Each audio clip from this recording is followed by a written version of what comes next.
Welcome to Morning Message for the Ides of August.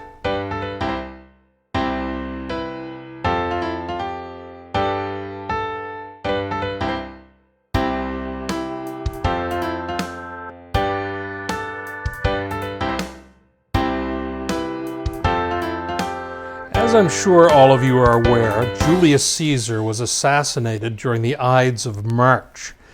And that's why they tell us to be aware of the Ides of March. But March isn't the only month that has Ides in it. In the ancient Roman world, the months were divided up into three parts, the beginning, the middle, and the end. And they kind of numbered the days backwards. So the last part of the month was numbered actually from the first part of the next month. And the middle part of each month was known as the Ides. So technically speaking, today we think of either the 13th or the 15th of a given month as being the Ides of that month. August is one of those times when it's actually the 13th, and today is the 15th. So it's not technically the Ides of March, but if you go way back, the Ides refers to the middle portion of the month, not just one day. So in ancient Rome, I'm right in declaring this as being the Ides of August. So that's just a little bit of a defense with regards to that peculiar thing. It is August the 15th. I'm actually videotaping this yesterday on the 14th, so it'd be up and ready for everyone on Saturday morning. But I wanted to give people a reminder of another very important date that's coming up, September the 9th.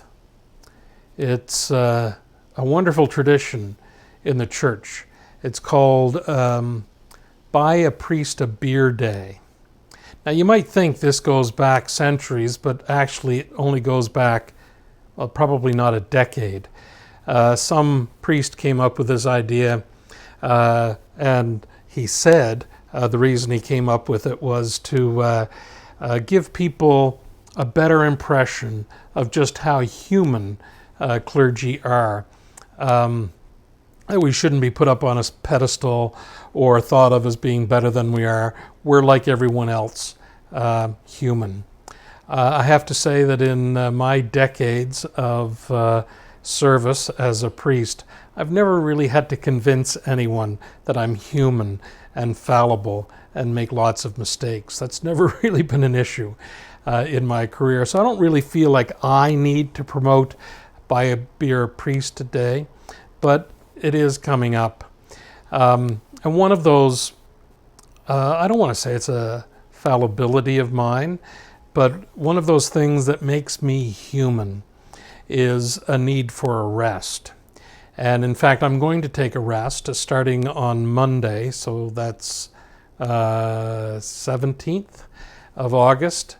I'm going to take a couple of weeks of holidays, a time of rest to rejuvenate myself. I took a few days a couple of weeks ago, and it really did wonders. It was really a helpful thing this year. And so I'm going to try it again, take a couple of weeks to rejuvenate. There's probably not going to be morning messages for the next 2 weeks. If I get inspired or if something strange happens, a weird story that I want to share with everyone, I'll record one of these and send them to Amanda, and she can post them up on our Facebook page and wherever else they go. But just in case you're looking for these for the next 2 weeks on Facebook or YouTube or Instagram, or as I like to call it, Instascram, then you may not find them. But know that I'm using this time wisely as a time of rest and relaxation. And I don't need to be aware or beware of the Ides of any month, the Ides of August or any other time of year. This is a deserved break, and I'm going to make the most of it and enjoy it. And my hope and prayer for all of you is that you also find time for rest and relaxation, to rejuvenate and rebuild yourself in the midst of this pandemic, because it's something we all need. God bless. Amen.